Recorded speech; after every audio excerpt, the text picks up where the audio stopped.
ومن أحسن دينا ممن أسلم وجهه لله وهو محسن واتبع ملة إبراهيم حنيفا واتخذ الله إبراهيم خليلا.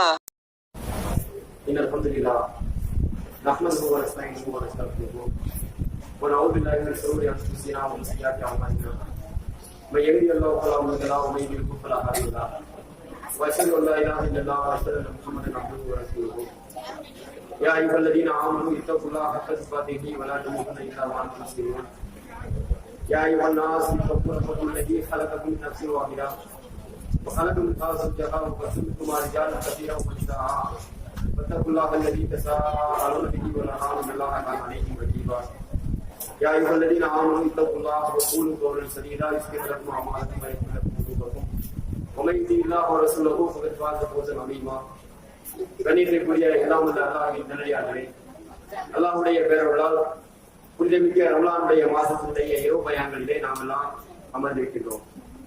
அல்லாஹ்வின் சாந்தியும் சமாதானமும் அவருடைய வற்றா பெருங்கட்டையும் நபிகள் நாயகம் ஸல்லல்லாஹு அலைஹி வஸல்லம் அவர்களிலும் அவர்களுடைய வழிமுறையை அப்படியே பின்பற்றி வாழ்ந்த நல்ல தோழர்கள் தோழியர்கள் குறிப்பாக நாம் அனைவர்கள் மீதும் நின்று நலவ பிரார்த்தித்தவனாக என்னுடைய இந்த உரையை ஆரம்பம் செய்கின்றேன். மீசானை நன்மைகளால் நிரப்புவோம் என்ற தலைப்பின் கீழ் சில தகவல்களை நாம் தெரிந்து வருகிறோம். இன்றைய தினம் நபிகள் நாயகம் ஸல்லல்லாஹு அலைஹி வஸல்லம் அவர்கள் தர்மம் ஒரு மறுமை நாளிலே நமக்கு மிகப்பெரிய ஒரு ஆதாரம். ஏற்கனவே இந்த ஹதீஸை நான் உங்களுக்கு முதல் நாளிலேயே நான் சொல்லி காட்டினேன். ஈமான் என்பது இஸ்லாத்தினுடைய சரிபாதி, அதுபோன்று அல்ஹம்துலில்லாஹ் என்பது தராசினுடைய எடையை அறியப்படுத்தக்கூடியது. சுப்ஹானல்லாஹ் அல்லாஹ் அக்பர் என்பது வானம் பூமி பரப்பளவு கொண்ட அந்த இடங்களை பூர்த்தி செய்யக்கூடியது. தொழுகை என்பது ஒளியாகவும் தர்மம் என்பது ஆதாரமாகவும் அல்லாஹ்வுடைய தூதர் நமக்கு காட்டி சென்றுள்ளார்கள். திருமறை குர்ஆன் சில மனிதர்களுக்கு சாதகமானதாகவும் சிலருக்கு பாதகமானதாகவும் மறுமையிலே அவர்களுக்கு எதிராக சாட்சி சொல்லும் என்ற இந்த ஹதீஸை நாம சொன்னோம். அதனுடைய ஒவ்வொரு விஷயங்களாக நாம தெரிந்து கொள்வதற்கு முன்பாக தர்மத்தை பற்றி நாம் இன்றைய தினம் நாம் தெரிந்து கொள்வோம். தர்மம் என்பது நாளை மறுமை நாளிலே மிகப்பெரிய ஒரு ஆதாரமாகும் என்பதை அல்லாஹ்வுடைய தூதர் நமக்கு தெளிவுபடுத்தி சென்றுள்ளார்கள். தர்மத்தை பொறுத்தவரையில் நாம் ஈட்டக்கூடிய இந்த பொருளாதாரத்தை அல்லாஹ்வுடைய பாதையில நாம வாரி வழங்குறது தெரியுமா? இதுதான் தர்மம். ஆனால் நாம் வழங்கக்கூடிய இந்த தர்மம் என்பது உலக பார்வையில நம்மிடத்தில் இருந்து பொருளாதாரம் செலவாகின்றது, போகக்கூடிய பொருளாதாரம் செலவாகிக் கொண்டே இருக்கின்றது என்ற ஒரு நிகழ்வு தான் நமக்கு தெரியும். ஆனால் இந்த தர்மத்தை பற்றி அல்லாஹ் ரப்பல் ஆலமீன் திருமறை குர்ஆனில் சொல்லும் போது நாம் செலவு செய்யக்கூடிய அனைத்துமே நாளை மறுமை நாளிலே உங்களுக்கு அது சேமிப்பாக திரும்ப உங்களுக்கு வழங்கப்படும் என்று பல்வேறு வசனங்களிலே அல்லாஹ் ரப்பல் ஆலமீன் தெளிவுபடுத்துகின்றான். மஸலுல்லதீன யுன்ஃபிகூன அம்வாலஹும் ஃபீ ஸபீலில்லாஹ், அல்லாஹ்வுடைய பாதையில் செலவிடுபவருக்கு ஒரு உதாரணத்தை அல்லாஹ் ரப்பல் ஆலமீன் இந்த வசனத்திலே தெளிவுபடுத்துகின்றான். என்ன உதாரணம்? கமஸலி ஹப்பத்தின் 50 சப சனாபில், அல்லாஹ்வுடைய தூதர் அது ஒரு தானியம். அந்த ஒரு தானியத்தை அல்லாஹ்வுடைய பாதையில் நாம் செலவு செய்ய தெரியுமா? அது ஒரு தானியம் தான். அது நீங்கள் பூமியிலே அந்த தானியத்தை விளைக்கக்கூடிய நேரத்தில் அதன் மூலமாக 7 கதிர்கள் வெளிப்படுகின்றது. ஒரு நெற்கதிர்களை கூட நாம் ஊனா கூட அதன் மூலமாக 7 கதிர்களை இறைவன் விளைய செய்கின்றான். ஒவ்வொரு கதிர்களிலும் 100 தானியங்கள், கிட்டத்தட்ட 700 தானியங்கள் அந்த ஒரு தானியத்தின் மூலமாக அல்லாஹ் வெளிப்படுத்துகின்றான் என்று இந்த வசனத்திலே அல்லாஹ் சொல்லிவிட்டு அல்லாஹ் தாராளமானவன், இதைவிட பன்மடங்கு வாரி இறைப்பதற்கு தாராளமானவன் என்று இந்த வசனத்தில் அல்லாஹ் சொல்லி காட்டுகிறான். அப்ப நம்ம செலவு பண்ணக்கூடிய ஒரு சின்ன பொருளாதாரம் கூட அதனால மறுமை நாளிலே எப்படிப்பட்ட ஒரு நன்மையை கிடைக்கிறது அப்படின்னு ஒரு உதாரணம் சொன்னாங்க. உதாரணத்தை சொல்கிறான். ஒரு தானியத்தை பூமியில ஊனக்கூடிய நேரத்தில் அது எப்படி 700 விதைகளை வெளிப்படுத்துகின்றதோ இதை போன்று அல்லாஹ் ரப்பல் ஆலமீன் மனிதருக்கு நீங்கள் செய்யக்கூடிய இந்த உதவியின் மூலமாக, தான தர்மத்தின் மூலமாக அல்லாஹ் இதைவிட பன்மடங்காக நாளை மறுமையிலே உங்களுக்கு வெளிப்படுத்துகின்றான் என்று அல்லாஹ் சொல்லக்கூடிய இந்த செய்தி அதாவது சூரா பக்ரால 261 நம்பர் செய்தியா பதிவு செய்யப்பட்டிருக்கு. அடுத்து நபிகள் நாயகம் ஸல்லல்லாஹு அலைஹி வஸல்லம் அவர்கள் சொல்கிறார்கள். இந்த ஹதீஸை நாம பல்வேறு சந்தர்ப்பங்களில் நாம தெரிந்து கொண்டிருப்போம். மன் தஸத்தக ஃபி அத்லி தம்ரத்தின், யார் ஒருவர் அழகிய முறையில் தூய்மையான சம்பாத்தியத்தில் மின் ஹஸ்பின் தய்யிப், தூய்மையான சம்பாத்தியத்தில் ஒரு பேரித்தம்பள அளவிலே ஒருவர் தர்மம் செய்கின்றார். அல்லாஹ்வுடைய பாதையிலே தூய்மையான வருமானத்திலே வட்டிக்கு நாம வட்டிக்கு வாங்கி தர்மம் செய்ய தெரியுமா? இன்னைக்கு பேங்க்ல பொருளாதாரத்தை நம்ம போட்டிருப்போம். பேங்க்ல நம்முடைய பணம் இருக்கும், அதுல பெறக்கூடிய வட்டி இருக்கு தெரியுமா? இதை நாம பயன்படுத்தவில்லை என்றாலும் அல்லாஹ்வுடைய பாதையில நாம தானம் தர்மம் செய்வோம். அல்லாஹ்வுடைய பாதையில அல்லாஹ்வுடைய பள்ளியை நாம கட்டுறதுக்கு ஒரு டாய்லெட் போன்ற இந்த மாதிரி தேவைக்கு நாம அதை வழங்குவோம் அப்படின்ட்டு மார்க்கறிஞர்கள் தீர்ப்பு சொல்லிட்டு இருக்காங்க. வட்டியில் வளரக்கூடிய அந்த பேங்க்ல வளரக்கூடிய நம்முடைய பொருளாதாரத்தின் மூலமாக பெறப்படக்கூடிய அந்த வட்டியின் மூலமாக பள்ளிவாசலுக்கு நாம என்ன செய்யணும்? டாய்லெட்டுக்கு நீங்க உதவி செய்யுங்க, அதன் மூலமா உங்களுக்கு பாக்கியம் கிடைக்கும் அப்படின்னு சொல்லக்கூடிய சில பத்துவாக்கள் கூட இன்றைய நவீன உலகத்துல மார்க்கறிஞர்கள் வழங்குறத நாம பார்க்கிறோம். ஆனா இந்த வருமானத்தை, இந்த தர்மத்தை எதிர்பார்க்கல. அல்லாஹ் நம்மள்ட்ட எதிர்பார்க்கக்கூடிய தர்மம் என்ன தெரியுமா? யார் முறையான சம்பாத்தியத்தில் ஹலாலான முறையில் சம்பாதிக்கின்றார், கோடியா நீங்க அல்லாஹ்வுடைய பாதையில் தர்மம் செய்ய சொல்லல. முறையான சம்பாத்தியத்தில் ஒரு பேரிச்சம்பள அளவுல, பேரிச்சம்பளம் எப்படி ஒரு 2 கிலோ இருக்குமா, ஒரு 2 கிராம் இருக்குமா, ஒரு 10 கிராம் இருக்குன்னு வச்சுக்கோங்க. இந்த பேரிச்சம்பள அளவிலே ஒருவர் தர்மம் செய்கின்றார். அல்லாஹ் ரப்பல் ஆலமீன் உங்களிடத்திலே இருந்து இந்த தூய்மையான இந்த தர்மத்தை தான் எதிர்பார்க்கின்றான். அல்லாஹ் சொல்லக்கூடிய வார்த்தை பாருங்க. உங்களிடத்து இறைவன் எதிர்பார்க்கக்கூடிய தர்மம் எது என்றால் இது போன்ற தூய்மையான பரிசுத்தமானதை தான் இறைவன் உங்களிடத்திலே இருந்து எதிர்பார்க்கிறான். இந்த மாதிரி நீங்கள் வழங்கக்கூடிய தூய்மையான தர்மத்தை இறைவன் தன்னுடைய வலதுகரத்திலே பெறுகின்றான். வலதுகரத்திலே பெற்று அல்லாஹ் ரப்பல் ஆலமீன் அந்த சிறிய தர்மத்தை உங்களுக்கு எப்படி பிரதிபலனை மறுமை நாளிலே வழங்குகின்றான் என்றால், உங்களிடத்திலே ஒருவருக்கு குதிரை இருந்தால் அதை எப்படி பேணி பாதுகாத்து வளர்ப்பீர்களோ அதை போன்று நீங்கள் வழங்கக்கூடிய இந்த சிறிய தர்மத்தை அல்லாஹ் ரப்பல் ஆலமீன் மிகப்பெரிய மலை போன்றதாக நாளை மறுமை நாளிலே உங்களுக்கு வழங்குவான் என்று நபிகள் நாயகம் ஸல்லல்லாஹு அலைஹி வஸல்லம் அவர்கள் சொல்லக்கூடிய இந்த செய்தியை புகாரில 1410 நம்பர் செய்தியா நம்ம பார்க்கிறோம். நாளை மறுமை நாளிலே அல்லாஹ் ரப்பல் ஆலமீன் அனைவர்களுக்கும் விசாரணை நடத்தி முடித்ததற்கு பின்னால் மனிதன் ஆட்சியை தட்டக்கூடிய அளவுல அல்லாஹ் ரப்பல் ஆலமீன் என்ன செய்வான் அப்படின்னா, இந்த மலையளவு தர்மத்தை வெளிப்படுத்துவான். வெளிப்படுத்தக்கூடிய நேரத்தில் அடியார் அதை பார்த்து ஆச்சரியப்படுவானாம், பிரமிப்போடு அதை கேட்பானாம், இது எப்படி இவ்வளவு நன்மைகளை நான் எப்படி திரட்டினேன் என்று இறைவனிடத்தில் கேட்கக்கூடிய நேரத்தில் அங்கே ரப்பல் ஆலமீன் வெளிப்படுத்துவான். உலகத்தில் நீ வழங்கிய அற்பமாக கருதக்கூடிய அந்த பொருளாதாரத்தை எதற்காக நீ செலவு செய்தாய், அதனுடைய பிரதிபலன் தான் இது என்று அங்கே அந்த அடியாருக்கு சொல்லப்படும் என்று அல்லாஹ்வுடைய தூதர் சொல்கிறார்கள். அப்போ அடுத்து நபிகள் நாயகம் ஸல்லல்லாஹு அலைஹி வஸல்லம் சொல்றாங்க, இது ஹதீஸ் குத்ஸி. நபிகள் நாயகம் ஸல்லல்லாஹு அலைஹி வஸல்லம் அவர்கள் அல்லாஹ் சொன்னதாக சொல்கிறார்கள். நாளை அல்லாஹ் ரப்பல் ஆலமீன் சொல்கிறான், அல்லாஹ் சொல்கிறான், ஆதமுடைய மகனே நீ கொடு, மனிதர்களுக்காக நீ செலவு செய் என்று அல்லாஹ் சொல்லிவிட்டு உன்சிக்கு அழைக்க நீ மனிதர்களுக்கு நீ கொடுத்தாய் என்றால் உனக்கு நான் பிரதிபலனாக நான் வழங்குவேன் என்று அல்லாஹ் சொல்லக்கூடிய இந்த செய்தியை நபிகள் நாயகம் ஸல்லல்லாஹு அலைஹி வஸல்லம் அவர்கள் சொல்லக்கூடிய இந்த தகவல் புகாரியில 5352 நம்பர் ஹதீஸா பதிவு செய்யப்படுது. அப்ப இந்த உலகத்துல நாம வழங்கக்கூடிய பொருளாதாரம் பாருங்க, இது நம்மள்ட்ட இருந்து அப்படியே காலியாகிற மாதிரி நமக்கு தெரியும். இன்னைக்கு நாம பொருளாதாரத்தை நாம திரட்டுறதுக்கு நாம என்ன செய்வோம் அப்படின்னா, நாம என்ன செய்வோம்னா வியாபாரம் நாம செய்வோம். இன்னைக்கு ஒரு 100 ரூபாயை நாம வியாபாரம் செய்யறோம் அப்படின்னா 100ல இருந்து ஒரு 150 கிடைக்குமா, 1000ல இருந்து 1500 நமக்கு கிடைக்குமா? இந்த மாதிரி நம்முடைய பொருளாதாரத்தை வளர்க்கக்கூடிய இந்த வழிமுறைகளை நாம கண்டறிந்து அதற்காக நாம முயற்சி செய்வோம். பொருளாதாரத்தை நாம வளர்க்கக்கூடிய வழிமுறை இருக்கு பாருங்க, அந்த வழிமுறையை தெரிஞ்சு நாம முயற்சி செய்வோம். ஹராமான வழியில் நாம போக மாட்டோம், வட்டியின் மூலமாக பொருளாதாரத்தை திரட்ட மாட்டோம். ஆனால் நாம ஹலாலான அடிப்படையில் நாம திரட்டினா கூட அதனால பெறக்கூடிய அந்த பிரதிபலன் இருக்கு தெரியுமா? இந்த உலகத்துல அற்பமாக இருக்கும். ஒரு 1000க்கு 1500 திரட்ட முடியுமா? நம்மால 50% நாம பொருளாதாரத்தை அதிகப்படுத்த முடியுமா? ஒரு 10,000 ரூபாய் நாம செலவு பண்ணோம் அப்படின்னா 15,000 ரூபாய் நமக்கு கிடைக்குமா? இப்படி 100% நமக்கு கிடைத்தால் கூட அதனுடைய நன்மையை விட அளவுக்கு அதிகமான ஒரு நன்மையை நாளை மறுமை நாள் 1க்கு 700 இன்னும் அதிகமாக நான் வழங்குவேன் என்று அல்லாஹ் திருமறை குர்ஆன்ல சொல்றான். அப்ப அல்லாஹ்வுடைய பாதையில் நாம தானம் செய்வதற்கு நாம் முன் வந்தோம் அப்படின்னா இதற்குரிய பிரதிபலனை நாளை மறுமை நாளிலே உங்களுக்காக நீங்கள் பெற்றுக் கொள்வீர்கள் என்று அல்லாஹ் திருமறை குர்ஆன்ல சொன்னான். இன்னொரு வசனத்தில் அல்லாஹ் சொல்லும்போது 2வது அத்தியாயம் 272வது வசனத்தில் அல்லாஹ் சொல்லும்போது, நீ யார் ஒருவர் அல்லாஹ்வுடைய பாதையில தான தர்மம் செய்கிறார்களோ அது உங்களுக்காக நீங்கள் செய்கின்றீர்கள். நீங்க செய்யக்கூடிய இந்த தர்மம் இருக்கு தெரியுமா, இதனால அல்லாஹ்வுக்கு ஏதாவது தேவை இருக்குதா? கிடையாது. நாளை மறுமை நாளிலே அதை நீங்கள் பல மடங்கு நீங்கள் பெற்றுக் கொள்வீர்கள் என்று அல்லாஹ் இந்த வசனத்தில் சொல்லுகிறான். மேலும் நபிகள் நாயகம் ஸல்லல்லாஹு அலைஹி வஸல்லம் சொன்னாங்க, நாளை மறுமை நாளிலே நபிகள் நாயகம் ஸல்லல்லாஹு அலைஹி வஸல்லம் அவர்கிட்ட சஹாபாக்கள் கேட்கிறார்கள், யா ரசூலுல்லாஹ், ஐயுல் சதகி ஆலம் அஜ்ரன், அல்லாஹ்வுக்கு மிக விருப்பமான ஒரு நல்லறங்கள் எது, தர்மம் எது என்று நபிகள் நாயகம் ஸல்லல்லாஹு அலைஹி வஸல்லம் அவர்கள் வந்து சஹாபாக்கள் கேட்கிறாங்க. அல்லாஹ்வுக்கு ரொம்ப விருப்பமா இருக்கணும், அந்த விஷயத்தை நாங்க செய்யவில்லை என்று அல்லாஹ்வுடைய தூதர்கிட்ட கேட்கக்கூடிய நேரத்தில் நபிகள் நாயகம் சொல்கிறார்கள், அந்த சத்தக அந்த சஹீஹுன் ஷஹீஹுன், நீங்கள் ஆரோக்கியமாக இருக்கக்கூடிய நேரத்துல ரொம்ப திடகாத்திரமா நம்ம இருப்போம் இல்லையா, அந்த நேரத்துல செய்யக்கூடிய தர்மம், வறுமையை பயப்படக்கூடியவர்களாக, அதாவது ஆரோக்கியமாக இருக்க வேண்டும், பொருளாதாரத்தினுடைய தேவை இருக்கணும். இன்னைக்கு நம்ம ஆரோக்கியமா இருக்கிறோம், பொருளாதாரத்தினுடைய தேவை இருக்குது, இந்த நேரத்தை செய்யக்கூடிய இந்த தர்மம் இறைவனுக்கு விருப்பமானது. வறுமையை பற்றி அஞ்சக்கூடியவர்களாக நீங்க இருக்கிறீங்க, வறுமையை பற்றி நாம் அஞ்சிரோம், அதுபோன்று பொருளாதாரத்தின் மீது ஆசை உள்ளவர்களாக இருக்கிறோம். இன்னைக்கு நமக்கு ஆரோக்கியம் இருக்குது, ஆரோக்கியமா இருக்கக்கூடிய நேரத்துல பொருளாதார தேவையை நம்ம உடையவர்களாக நம்ம இருக்கிறோம்.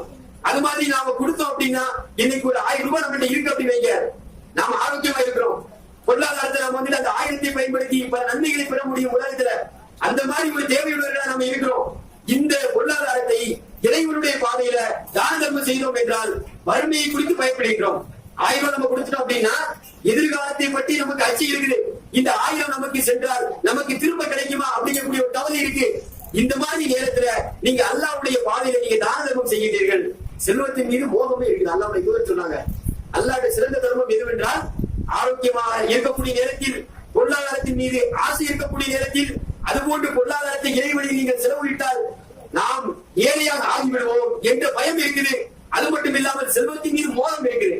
இந்த மாதிரி நேரத்தில் நீங்கள் அல்லாஹ்வுடைய பாதையில நீங்கள் செலவு செய்யக்கூடியதான் இறைவனுக்கு மிக விருப்பமான தர்மம் என்று அல்லாஹ்வுடைய தூதர் சொல்லிட்டு, நீங்க மரணத்தை தருவ போறீங்க, ஆரோக்கியமான நேரத்துல நீங்க கொடுக்காம மரண தருவாயில நீங்க இருக்கிறீங்க, அந்த நேரத்துல உங்களுடைய உயிர் உங்களுடைய தொண்டை குழியை விட்டு பிரியக்கூடிய அந்த நாள்ல நீங்க அந்த நேரத்துல இதை இவருக்கு தர்மம் பண்ணு, இது அவருக்கு தர்மம் பண்ணு, இந்த மாதிரி நீ சொன்ன அப்படின்னா அந்த பொருளாதாரம் உறப்புரியது கிடையாது.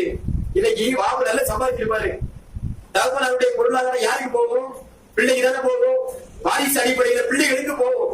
இந்த பொருளாதாரத்தை நமக்கு இறைவன் வழங்கக்கூடிய நேரத்தில், பொருளாதாரம் மோசமாக இருக்கக்கூடிய நேரத்துல அல்லாஹ்வுடைய பாதையில் நாம் தான தர்மம் செய்ய தவறிவிட்டோம் என்றால் ஒவ்வொருவரும் இறுதி நேரத்தை அடையக்கூடிய நேரத்தில் என்ன செய்வான், இது அந்த பள்ளிவாசலுக்கு கொடுத்துரு, இதை தான தர்மம் செஞ்சிரு, இதை முதியோர் இல்லத்துக்கு எழுதி வச்சிரு, இப்படின்னு சொல்லக்கூடிய நேரத்துல அது பொருளாதாரம் இல்லையா அப்படின்னு அல்லாஹ் சொல்றான். இந்த நேரத்துல நம்முடைய பிள்ளைகள் என்ன செய்வாங்க, எதிர்பார்த்துட்டு இருப்பாங்க. ஒரு 4-5 பிள்ளை இருந்தாங்க அப்படின்னீங்க, தகப்ப என்னைக்கு மண்டையை போடுவான், நம்ம சொத்து அந்த தோப்பு நமக்கு, இந்த தோப்பு நமக்கு, இந்த வீடு எனக்கு அப்படின்ட்டு பிரிக்கக்கூடிய நிலையில் இருப்பாங்க. இந்த மாதிரி அடுத்தவர்களுடைய சொத்தை நீ எப்படிப்பா தானம் செய்ய முடியும் என்று அல்லாஹ்வுடைய தூதர் கேட்கிறாங்க. பொதுவாக பொருளாதாரத்தை பற்றி நாம தெளிவான ஒரு விஷயத்தை நாம புரிந்து கொள்ள வேண்டும். இன்னைக்கு உலகத்துல பொருளாதாரம் வந்து அளவுக்கு அதிகமாக ஒருவருக்கு அல்லாஹ் வழங்குகின்றான். இறைவனுடைய அருள்தான் பொருளாதாரம். இந்த பொருளாதாரத்தை உலகத்துல வந்து அனைத்தையும் செலவு பண்ண ஒரு ஆள் காட்ட முடியுமா? இல்லை, பில் கேட்ஸ் சொல்றாங்க, அதாவது நல்ல பணக்காரன், இந்தியாவில வந்து அம்பானி, அதானி, டாடா பிர்லா எல்லாத்தையும் சொல்றாங்க. இந்த மாதிரி பொருளாதாரத்துல வந்து மிதமிச்சு இருக்கக்கூடியவர்கள் தன்னுடைய பொருளாதாரம் அனைத்தையும் அவனால வந்து அனுபவிக்க முடியும்னு சொல்ல முடியுமா? கோடி கோடியா வந்து கொட்டி கிடக்கு, அந்த பொருளாதாரத்தை நான் அனுபவிக்கின்றேன், இந்த பொருளாதாரத்தின் மூலமாக கிடைக்கக்கூடிய அனைத்து நன்மைகளையும் நான் வந்து பெற்றுக் கொள்றேன் எவனை சொல்ல முடியுமா? ஒரு வார்த்தை சொல்ல முடியும், பொருளாதாரத்தை வச்சு பெருமை பாராட்ட முடியும். ஒருத்தனுக்கு வந்து 1 கோடி ரூபாய் இருக்கு அப்படின்னு வைங்க, அந்த கோடி ரூபாயை அவன் வாழ்நாள் முழுவதும் ஆடம்பரமாக செலவு செய்தால் கூட அது அவனால செலவு செய்ய முடியுமா? 1 லட்சம் கோடி ரூபாய் இன்னைக்கு பொருளாதாரத்தை வச்சு டாடா பிர்லா இவ்வளவு இருக்குங்கிறான், அதானிக்கு இவ்வளவு பொருளாதாரம் அப்படிங்கிறான், உலகத்தில் ஆசியால வந்து இவங்கதான் பணக்காரங்க அப்படின்ட்டு பட்டியல் போடுறாங்க. இவர்களுடைய கடைசி நிலை என்னன்னு நம்ம பார்க்கும்போது பொருளாதாரத்தை முழுவதுமா செலவு செஞ்ச ஒரு தனி உலகத்தை பார்க்க முடியாது. ஆனால் ஏழ்மை நிலையில் இருக்கக்கூடிய அனைவரும் தன்னுடைய பொருளாதாரத்தை தன்னுடைய வாழ்க்கைக்காக செலவு செய்கிறார்கள். இதுதான் இறைவன் கொடுத்த மிகப்பெரிய ஒரு பாக்கியம். பொருளாதாரம் மிதமிஞ்சிய நிலையில உலகத்துல நாம சவாலா சொல்லலாம், மிதமிஞ்சிய நிலையில இருக்கக்கூடியவர்கள் தன்னுடைய பொருளாதாரத்தை தனக்காக செலவிட்டவர் எவரும் கிடையாது. அப்போ இந்த மாதிரி மரண தருவாயில அவன் என்ன செய்வான், அடுத்தவர்களுடைய பொருளாதாரத்தை இதை நீ தர்மம் செய்யணும்னு சொன்னோம் அப்படின்னா இது வந்து எப்படி ஏற்றுக்கொள்ளப்படும் என்று அது எப்படி அர்த்தம் இல்லையோ அது அந்த மாதிரி நீங்கள் செய்து விடாதீர்கள். அதனால பொருளாதாரம் தேவையுள்ளவர்களாக இருக்கக்கூடிய நேரத்தில் ஆரோக்கியமான நிலையில இந்த மாதிரி வறுமைக்கு பயந்த நிலையில நீங்கள் செய்யக்கூடிய இந்த தர்மம் தான் இறைவனுக்கு மிக விருப்பமான தர்மம் என்று அல்லாஹ்வுடைய சொல்லக்கூடிய இந்த செய்தி புகாரில வந்து 1419 நம்பர் செய்தியா பதிவு செய்யப்பட்டிருக்கு. அடுத்து நபிகள் நாயகம் ஸல்லல்லாஹு அலைஹி வஸல்லம் சொல்றாங்க, ஐயுல் இஸ்லாம். அல்லாஹ்வுடைய தூதரை கேட்டாங்க, யா ரசூலுல்லாஹ், இஸ்லாத்துல சிறந்தது எது? நபிகள் நாயகத்தை கேட்கிறாங்க. நபிகள் நாயகம் ஸல்லல்லாஹு அலைஹி வஸல்லம் அவங்க சொல்றாங்க, ஐயுல் இஸ்லாம் கைருன், இஸ்லாத்துல மிகச் சிறந்த எது யார சொல்லுங்களேன் என்று சகாபாக்கள் கேட்கக்கூடிய நேரத்தில் துகீமுத்தாம், ஏழைகளுக்கு நீங்கள், பசித்தோருக்கு நீங்கள் உணவளியுங்கள். யாரெல்லாம் பசித்து வருகின்றார்களோ அவர்களுக்கு நீங்கள் உணவளியுங்கள். இது மார்க்கத்தில் இஸ்லாத்துல மிகச் சிறந்தது. இஸ்லாத்துல சிறந்த செயல் என்று அல்லாஹ்வுடைய தூதர் சொல்லிவிட்டு அடுத்து அல்லாஹ்வுடைய தூதர் சொல்கிறார், சலாம், அறிந்தவர்களுக்கும் அறியாதவர்களுக்கும் நீங்கள் சலாத்தை பரப்புங்கள். அறிந்தவர்களுக்கும் அறியாதவர்களுக்கும் நீங்கள் சலாம் சொல்லுங்கள். அப்ப இஸ்லாத்துல மிக சிறந்த செயல். மார்க்க எதுக்கு அங்கீகாரம் கொடுக்குது அப்படின்னா, பிறர் நலம் நாடக்கூடிய விஷயத்துல ஒருத்த ஏழ்மை நிலையில இருக்கிறான் அப்படின்னா, ஒரு வசதி படைத்த வசதி பெற்ற ஒரு ஈமான் உள்ளவன் அவனுடைய பசிக்கு உணவளிக்கக்கூடியவனாக இருக்க வேண்டும். நபி நாயகம் ஸல்லல்லாஹு அலைஹி வஸல்லம் அவங்க சொன்னாங்க, நாளை மறுமை நாளிலே இறைவன் விசாரிப்பான். நான் இந்த உலகத்துல பசியோட வரக்கூடிய நேரத்தில் ஒரு அடியாண்ட இறைவன் போவான். போகக்கூடிய நேரத்துல நான் பசியோட வந்தனப்பா, எனக்கு நீ உணவு வழங்கலையே, குளிரோட வந்தன, எனக்கு நீ போர்வை வழங்கவில்லையே, தாகத்தோடு வரக்கூடிய நேரத்தில் எனக்கு நீர் வழங்கவில்லையே என்று நாளை மறுமை நாளிலே இந்த மாதிரி 3 சாராரை இறைவன் விசாரிப்பான். இதுக்கு காரணம் என்னது? ஏழ்மை நிலையில் இருக்கக்கூடியவர்கள், தேவையுடையவர்களுக்கு உதவி செய்யக்கூடியதான் என்னுடைய அளவுகோல். இதைத்தான் இறைவன் விரும்புகின்றார். இறைவனிடத்திலே அந்த அடியான் கேட்பான், யா அல்லாஹ், நீ எதுக்குமே தேவையுடன் கிடையாது, நீ தேவையற்றவன் அல்லவா, மனிதனுடைய தேவைக்கு அப்பாற்பட்டவன் அல்லவா, உனக்கு பசியா, உனக்கு தாகமா, உனக்கு குளிரா என்று அடியான் அந்த நேரத்தில் கேட்கக்கூடிய நேரத்தில் இந்த அடியான் இந்த நேரத்தில் உன்னிடத்திலே உணவு கேட்டு வந்தான், இந்த அடியான் இந்த நேரத்தில் உன்னிடத்திலே நீர் கேட்டு வந்தான், இந்த நேரத்திலே குளிர்ந்த நேரத்திலே உன்னிடத்திலே போர்வை கேட்டு வந்தான், இவனுக்கு நீ உதவி செய்யலாம் என்றால் எனக்கு உதவியை நன்மை பெற்றுக் கொள்வாய். அப்போ பாதிக்கப்படக்கூடிய ஏழ்மை நிலையில் இருக்கக்கூடிய ஒரு மனிதனுக்கு உதவி செய்வதன் மூலமாக இறைவனுக்கு உதவி செய்தால் எந்த நன்மை கிடைக்குமோ அந்த நன்மையை இஸ்லாம் நமக்கு தருகின்றது. இன்னைக்கு நாம ஒவ்வொரு நாளும் நம்ம என்ன செய்யறோம்? முதியோர் இல்லம், நம்முடைய ஜமாத் சார்பா என்ன செய்யறோம்? முதியோர் இல்லம் நடத்துறோம். அனாதை இல்லங்கள் நாம் நடத்துகின்றோம். சிறுவர் ஆதரவற்றவர்களுடைய இந்த இல்லத்தை நாம் நடத்துகின்றோம். அது மட்டும் இல்லாமல் இஸ்லாத்தை ஏற்று வரக்கூடிய ஆண்கள் பெண்களுக்கு நாம் இஸ்லாத்தை எடுத்துச் சொல்லக்கூடிய தாவா சென்டர்கள் நாம் நடத்துறோம். இந்த முதியோர் இல்லம் நாம் ஏன் நடத்துறோம்? நாம கொஞ்சமா யோசிச்சிருக்கோமா? முதியோர் இல்லம் நடத்துவது மார்க்கத்தில் அனுமதிக்கப்பட்ட ஒரு செயலா? இதை நாம ஊக்கப்படுத்துற மாதிரியா நம்ம நடத்துறோம் என்பதை நாம் ஒவ்வொருவரும் சிந்திச்சு பார்த்தோம் அப்படின்னு. பெற்றோர்களை அரவணைக்க சொல்வதை இஸ்லாம் மார்க்கம் எந்த மார்க்கமும் சொல்லல, எந்த மதமும் இந்த போதனையை சொல்லல. பெற்றோருக்கு தீங்கு செய்வது, அவர்களை ஏசுவது பெரும்பாலும் என்று இஸ்லாம் சொல்லுது. இந்த மாதிரி சொல்லக்கூடிய ஒரு மார்க்கத்துல முதியோர்களுக்கு என்று ஒரு இதத்தை நாம ஏற்படுத்தக்கூடிய ஒரு காரணம் என்ன?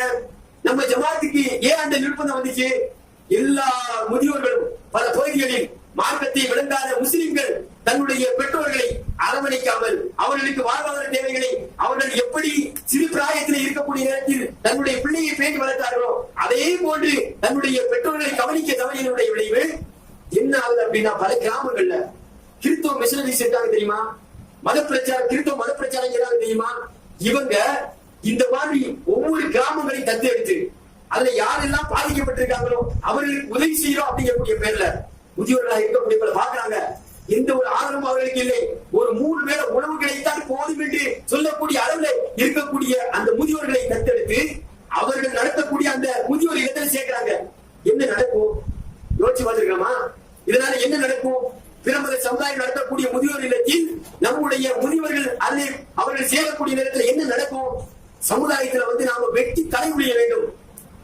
காலம் காலமாக முஸ்லிம்களாக வாழ்ந்த அந்த முதியவர்கள், முஸ்லிம்களாகவே வாழ்ந்து அறியப்பட்ட அந்த பெற்றோர்கள் இறுதி நேரத்தில் தருதலை பிள்ளைகளுடைய இந்த கீழ்த்தரமான நடவடிக்கையால் அவர்கள் அனாதைகளாக விடப்படுகின்றார்கள். கடைசி நேரத்தில் கையில பைப்பிலையும் கழுத்திலை சிலுவையோடு மரணிக்கக்கூடிய ஒரு நிலை. இந்த மாதிரி ஒரு துர்ப்பாக்கியம், இந்த மாதிரி ஒரு அவல நிலை, இந்த மாதிரி ஏற்படக்கூடிய நேரத்தில் தமிழ்நாடு தௌஹீத் ஜமாத் இந்த இழிநிலையை அங்கும் இன்றும் இங்கொன்றுமாக நடக்கக்கூடியதை ஜமாத் கையில் எடுக்குது. நம்முடைய சமுதாய முதியவர்கள் ஒருபோதும் இஸ்லாத்தில் இருந்து அவர்கள் வெளியே சென்று விடக் கூடாது. அவர்களுக்கு நாம் கடைசி நேரத்தில் மார்க்க அடிப்படையை புரிய வைத்து அவர்களை இஸ்லாத்திலேயே மன்னிக்கக்கூடிய ஒரு வாய்ப்பை ஏற்படுத்த வேண்டும் என்ற நோக்கத்தில் நாம் இந்த முதியோர் இல்லத்தை நடத்துவோம். ஊக்கப்படுத்தல. நாம் யாரெல்லாம் தன்னுடைய பெற்றோர்களை இந்த முதியோர் இல்லத்திற்கு கொண்டு சேர்க்க வருவார்களோ அவர்கள்ட்ட மார்க்க அறிவுரை நம்முடைய ஜமாத் சொல்லுது. பெற்றோர்களை நீங்கள் பேருவதன் மூலமாக நாளை மறுமை நாளிலே கிடைக்கக்கூடிய வாக்கியத்தை அவர்களுக்கு எடுத்து சொல்லி அவர்கள் தன்னுடைய பெற்றோர்களை தன்னோடு அழைத்து செல்லக்கூடிய அளவுல தான் மார்க்க வரம்புகளை அவர்களுக்கு ஊட்டுகின்றது. நாம யாருமே ஊக்கப்படுத்தல. ஆனா மார்க்கத்தை விளங்காதவங்க அவங்க செய்யக்கூடிய இந்த தவறுக்கு அந்த பெற்றோர்கள் காரணமா அமைகிறதுக்கு நாம் அனுமதிக்கலாமா? அப்ப இந்த மாதிரி முதியோர் இல்லத்தை நாம ஜமாத் நடத்துவது எப்படி?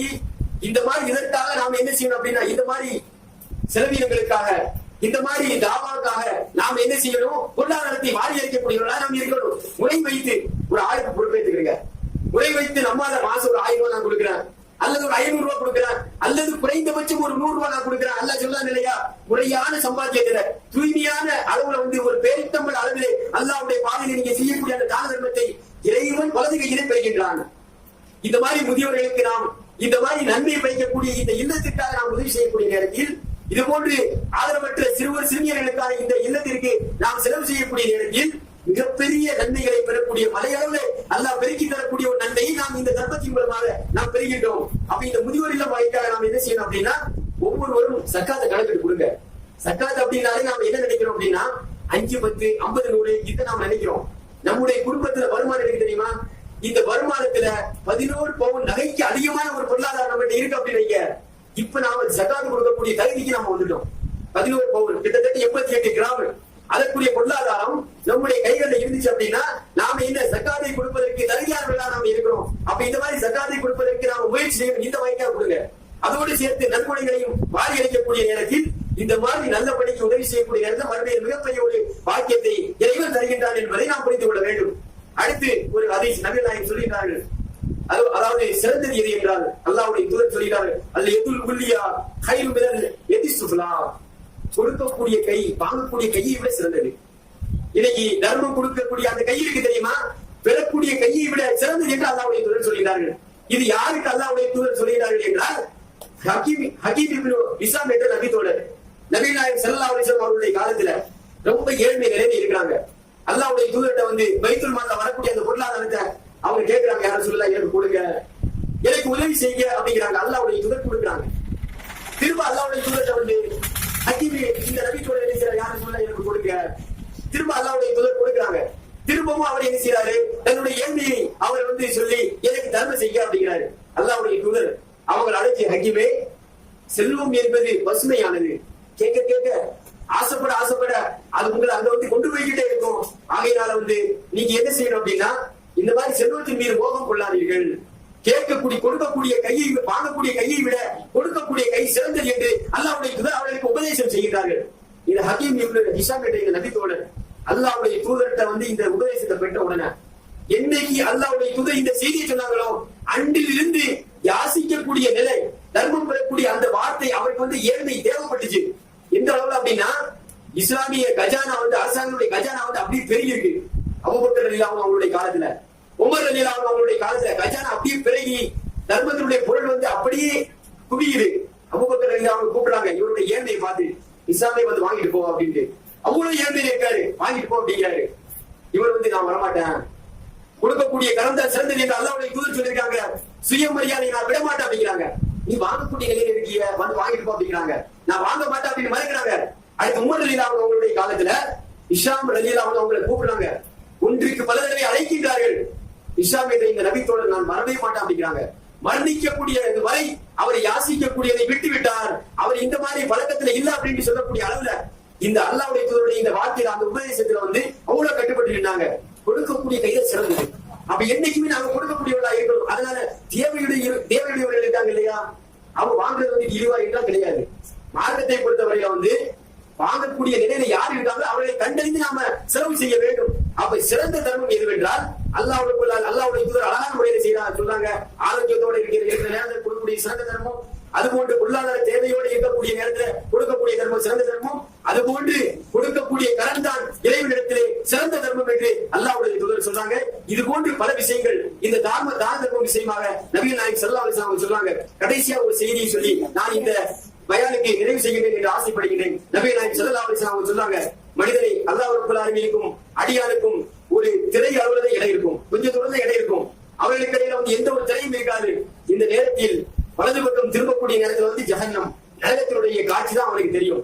அல்லாஹ்வுடைய தூதர் மனிதர்களை அழைத்து, சகாபாக்களை அழைத்து, என்னுடைய தோழர்களை, இந்த நரகத்திலிருந்து நீங்கள் பாதுகாப்பு பெற வேண்டும் என்றால் ஒரு பேரிச்சம்பழத்தினுடைய அந்த கொட்டையினுடைய அளவு இருக்கு தெரியுமா, பேரிச்சம்பழத்தினுடைய விலை இருக்கு இல்லையா, அந்த அளவிலையாச்சும் நீங்கள் தானம் செய்து இந்த நரகத்திலிருந்து உங்களை நீங்கள் பாதுகாத்துக் கொள்ளுங்கள் என்று நபிகள் நாயகம் ஸல்லல்லாஹு அலைஹி வஸல்லம் அவர்கள் சொல்கிறார்கள் என்றால், தர்மம் என்பது நாளை மறுமை நாளிலே நம்மை பாதுகாக்கக்கூடிய மிகப்பெரிய ஒரு ஆதாரம். மீசானுடைய தராசை நிறைக்கக்கூடிய மிகப்பெரிய ஒரு பொக்கிஷத்தை தரக்கூடியது என்பதை நாம் புரிந்து கொள்ள வேண்டும். ஆக அன்பிற்குரிய தாய்மார்களை, சகோதர சகோதரிகளை, இந்த அடிப்படையை நாம் புரிந்து நாம் செய்யக்கூடிய அனைத்து நன்மைகளையும் விளங்கி அல்லாஹ்வுடைய திருப்பொருத்தத்தை அடையக்கூடிய நல்ல மக்களாக மீசானை நிரப்பி சொர்க்கத்தை அடையக்கூடிய பாக்கியத்தை உங்களுக்கும் எனக்கும் தர வேண்டும் என்று பிரார்த்தித்து நிறைவு செய்கின்றேன். வாஹித் தஅவானா அல்ஹம்துலில்லாஹி ரப்பில் ஆலமீன். அஸ்ஸலாமு அலைக்கும் வரஹ்மத்துல்லாஹி